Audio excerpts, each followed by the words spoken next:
Hello everyone, welcome to StudyIQ IAS English channel. My name is Shubham Sagar and today we'll talk about something which published in Hindu on 19th July 2025, editorial Indian inequality and the World Bank claims. SDG 10 it talks about inequality. SDG 1 it talks about poverty. Now this particular editorial has given us an excuse to talk about Gini coefficient which measures inequality. When we'll talk about Gini coefficient, we'll talk about Lorenz curve. And when we are reading about Lorenz curve, we'll talk about this article, everything. You will understand each and everything, the issues, the criticism of World Bank, their claims, etc., etc. What is the extreme poverty? All these words. But first of all, let's focus on Lorenz curve, Gini coefficient, and then we'll also have a look at Lafar curve, just in case. In the previous Hindu analysis, which I do every day at 9 a.m. live on this channel, and there is a separate video also, I have already done Phillips curve. So now I think one thing which is left is Kuznets curve. We'll talk about it later on. Okay, let's focus here. So Lorenz curve establishes a relationship between income and population. You can see here, there is income, then there is population. And let me tell you this. Let's focus on line of equality. Let's say I draw a particular point here, line of equality. So what does this particular thing means? I joined them both on X and Y axis. So 60% population having 60% income. So when you are lying on line of equality, you have perfect equality. 60% population, 60% income. But the reality is not that, utopian. There are certain facts and figures which we have to keep in mind, like Oxfam International. They have given a data. What data Oxfam International has given? That 1% population, or in India, this is a data which was given by them some time back. 1% population having 62% wealth. And this is the data for India. Oxfam, 1% population, 62% wealth in India. And then there are people like Thomas Piketty, Lucas Chancel. They have given different figures that India today is more unequal than it was around 1921-22. So all these facts and figures, what do they tell you? They tell you that inequality is an issue. We don't lie on the line of equality. We lie below or above it. If you are below or above it, then you are in an unequal region. And the world today is unequal. So now let's try to understand. This is perfect line of equality, and we don't have perfection in world or in anything per se. It's an exception, right? Maybe we do have. Let's focus on the topic here. So anything below or above is Lorenz curve. Now, the area between line of equality and Lorenz curve, this gives you Gini coefficient. This gives you Gini coefficient, the area between line of equality and Lorenz curve, Gini coefficient.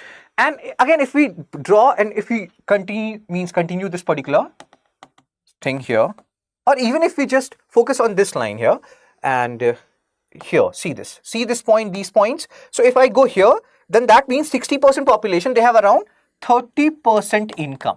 30% income. So anything which is lying on Lorenz curve, that is showing inequality, right? So Lorenz curve establishes relationship between income and population, and the area between line of equality and Lorenz curve will give you Gini coefficient. Now Gini coefficient is calculated on the basis of 0 and 1. So if a country has Gini coefficient of 0, that means all the people in that particular country has same income. If a country has Gini coefficient of 1, that means one particular person in that country has all the income and everybody else is having 0 income. So again, all these two are utopian scenarios, right? You cannot have 0 Gini coefficient, everybody is having equal wealth, and one that is perfect inequality, one person having all the wealth. You lie somewhere between 0 and 1 in Gini coefficient. The closer you are to 0, the closer you are to perfect equality or equality. The closer you are to 1, the closer you are to inequality. Hope you are understanding this. Now in that regard, we will have a look at this article. So Lorenz curve, hope I made some sense here. Hope you understood some portion of the data. It establishes relation between national income and population, source income inequality. Gini coefficient ranges from 0 to 1, 0 perfect equality, everybody having same income, 1 maximal inequality, one person having all the income. Cool. Lorenz curve. Now Lafar curve, which establishes relationship between, which establishes relationship between tax revenue and tax rate. Now what does Lafar curve says? Lafar curve, like in our Hindi they say lalach buri bala or gandi baat, gandi baat. That means anything, greed of any kind is bad. Here we are talking about greed of tax rate. So government, they increases tax rate. When they're increasing tax rate, tax revenue is increasing to a certain point. Let's say this is tax rate of 30%. Now if government increases it further to 40%, now the tax revenue is decreasing and decreasing further. Why?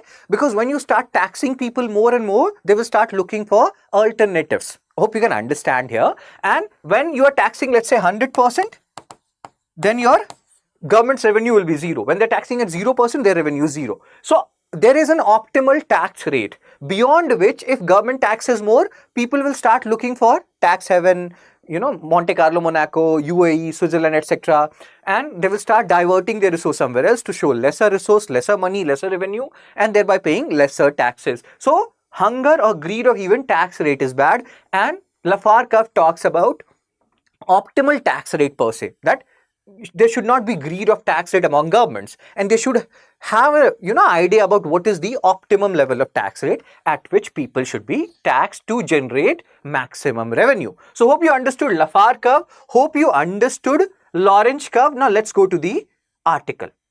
So this is the article they're talking like here, and this man Ram Singh sir, he is director Delhi School of Economics, Monetary Policy Committee member, etc. So very, very well read person, and he's talking about World Bank is claiming something that in India extreme inequality has been completely eradicated, and he's saying that this is not totally, like, he has some skepticism associated with it. We'll talk about that skepticism. Then there are other words which are associated in this article. What is extreme poverty? So extreme poverty, there are different definitions. One definition is like, if you are earning between $2 and $3 daily, then, and if you're earning more than, let's say, $3, then you are beyond extreme poverty. But if you're earning less than $2 something, then you are living in extreme poverty. If we take $1 as rupees 80, $2 160, $3 240. So if you're earning, let's say, less than 240, then you are living in extreme poverty. We are just taking hypothetical figures here. If you're earning more than 240 rupees per day, you are not in extreme poverty. According to World Bank report,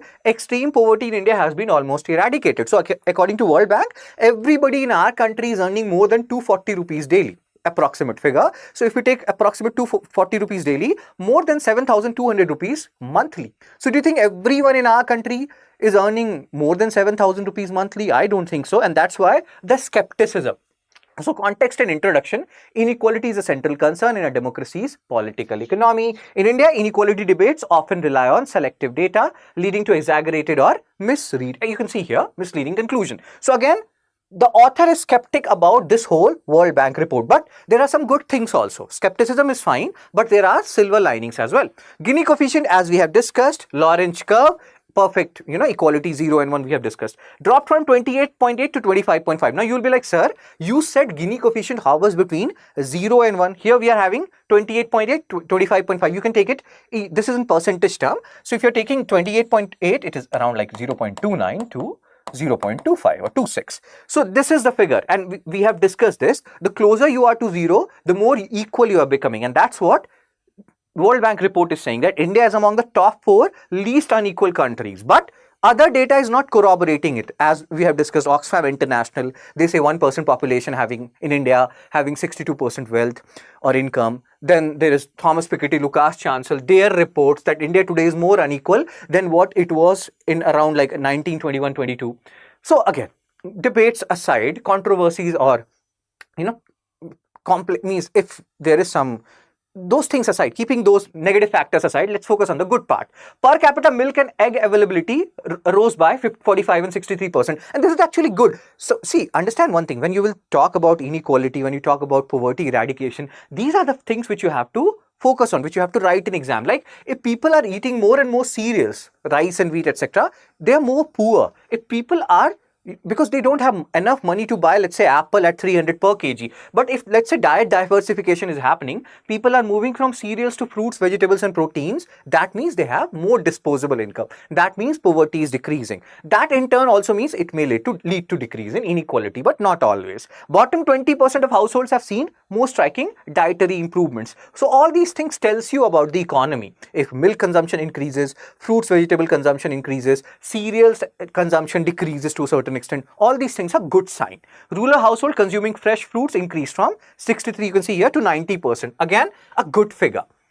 Reduction in poverty, these are the facts which you will use to cite that yes, India is doing awesome, but we also have to keep in mind how much our population is growing, and we have to keep on doing the good work which we are doing. Approximately 27 crore people lifted out of extreme poverty. Infrastructure improvements have boosted rural welfare. So changes in rural life due to government scheme, more than 40% of the poorest 20% own a vehicle today. So again, good figure. How many people are owning vehicle? How many people are now, eating fruits, vegetables, proteins rather than just relying on cereals? So this enables part-time work in cities. And again, if you have more and more people, having a vehicle in village area, so that outward migration, that also reduces. There was a question, UPSC mains question on Pura, providing urban amenities to rural areas, which was, I think, our Kalam sir, former president, he emphasized this whole thing, providing urban amenities in rural areas. He said that, as we already know, heart of India lies in its villages, but Kalam sir expanded it. He said that if you want to, India to have proper progress, we need to ensure our villages are developed. Only developing cities will not do. So these things, when, village people, they're owning more and more vehicles, that ensures that Kalam sir's dream of Pura, providing urban amenities to rural areas, is fulfilled to a certain extent, and growth of villages are happening as well, along with the growth of cities. So conclusion is, India still faces inequality in access to health and education. If you face any, God forbid, any disease related to cancer, etc., and the huge cost is incurred, then very high probability that you will go below the poverty line. So there is still inequality when it comes to accessing health and educational facility, but we are improving. National story is no longer about poverty, it's also about progress, aspiration and achievements, as we can see from these World Bank data, which has its own set of which has its own sets, I'm stammering, own set of skeptic people, and there is certain amount of skepticism involved here, but all in all, people are saying that yes, you cannot discount the fact that more and more people are, shifting towards fruits, vegetable, proteins, etc. People have come out of extreme poverty. All these are valid figures, substantiated. But again, there are certain skepticism. Cool. While acknowledging challenges, India's success should be celebrated as well. Now, let's solve some questions based on what we have read. So let's solve this MCQ based on what we have just read. Gini coefficient is used to measure economic growth, inflation rate, tax burden, inequality. If you know the answer, post it in the comment section. We have discussed this. MCQ 2, which of the following trends were observed in India's consumption pattern between 2012 and 22-23? Use option elimination here. That will also help you. OE, option elimination. MCQ 3, Lorenz curve plots which of the following? You should be able to answer it. We have had a discussion on it. Lafar curve, again, relationship between what? And then the last question of the day, according to Lafar curve, increasing tax rate beyond a certain point will do what? So again, if you know the answer of these questions, post it in the comment section. And if you feel like I contributed anything to your knowledge, like it, share it, subscribe it, do whatever you want to do. And I will share this particular PDF along with the answer of these MCQs in my Telegram channel, Fun Study with Shub, because study should be fun. Also, please understand, your time is no joke right now. Your time, I keep on making jokes one way or the other, but your time is very important. Your time is very precious. If you're preparing for UPSC 2026, you're facing any issue in any particular subject, you can join our batch at the earliest. You should join our batch at the earliest. Admissions are closing on 20th July 2025. That is tomorrow. And you will get maximum discount. And that will be ending by tomorrow, 20th July. So join this batch, and you can use my code SHS Live to get maximum discount. If you have seen my videos earlier, you know how to join it. If you haven't, this is the process. What is the process? You will go to StudyIQ.com. Let me show you the whole process very quick, because time is very important. You will go to StudyIQ.com. You will go to UPSC English. You will go to view all courses. You will go to UPSC 2026. This is the course I'm talking about. You will see the features. Based on what features you want, there are 3 variants of this course. Diamond, Platinum, Gold. On all of them, if you apply my promo code, go to add promo code, go to apply, SHS Live, apply, prices will reduce by 7,000 for each of them. And accordingly, you can take whatever batch suits you. But do take it, because that will help you in streamlining your preparation if you're having any issue in any subject. For any queries, call on this number, 9240231070. So that's it from me. If you have any issue on this, views on this particular issue, and if you know the answer of 5 MCQs I asked you, feel free to share it in the comment section. Take care, be blessed, tata, bye-bye.